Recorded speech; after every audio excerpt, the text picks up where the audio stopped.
Well, I'm going to do this through my phone because I noticed the quality is better. I was checking I did a playback on the Zoom and it wasn't bad, just wasn't as good as the phone is going to be. So we'll give it a go. All right, man. Yeah, sorry again about that. Technology, our friend, they say.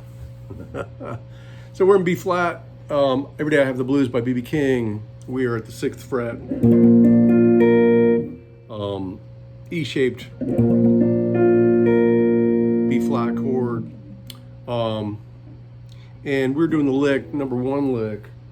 I got my little thing hooked up here. That little guy, we're already positioned at the top part of the chord shape, albeit with the first finger flattened on the top too. You've done this lick many times. We're 3rd finger on the 8th fret of the 3rd string,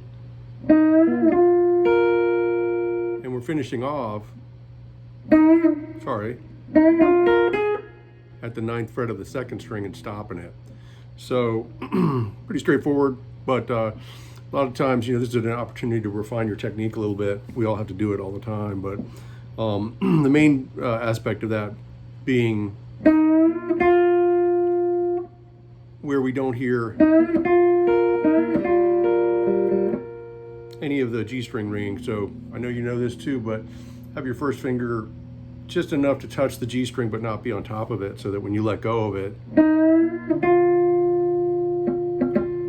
it meets it automatically. You can also do it with the side of your thumb right after you hit the string. So this is, a little bit of fine tuning lesson here. Like the thumb can come down after.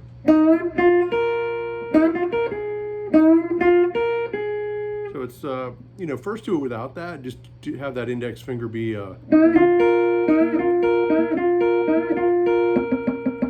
sitting there. That should be enough, but if you run into other trouble, I do that a lot too. I don't know, not really thinking about it, but I think sometimes I might be doing both at the same time, but that's what that is.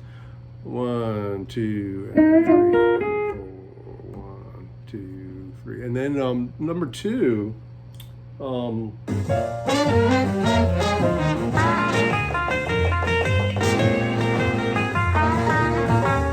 pretty long one. We'll divide that in half. We're in the same spot, of course.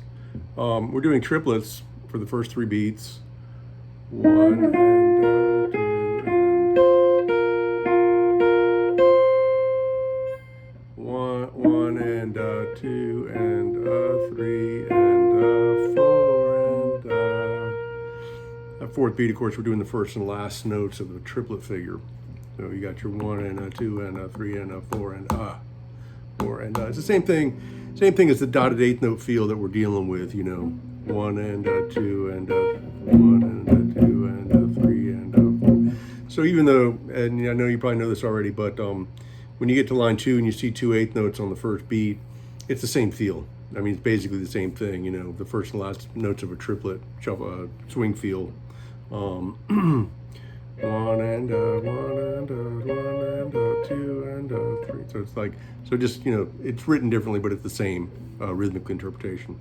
So the lick, we've got same positioning that we started with. We did number 1, 1, 2, and 3 and 4. 1, 2, 3, 4. Slow down. That's the first one, second one. That's kind of you hear that a lot. Hendrix copped that. All the blues players do it. Stevie Ray.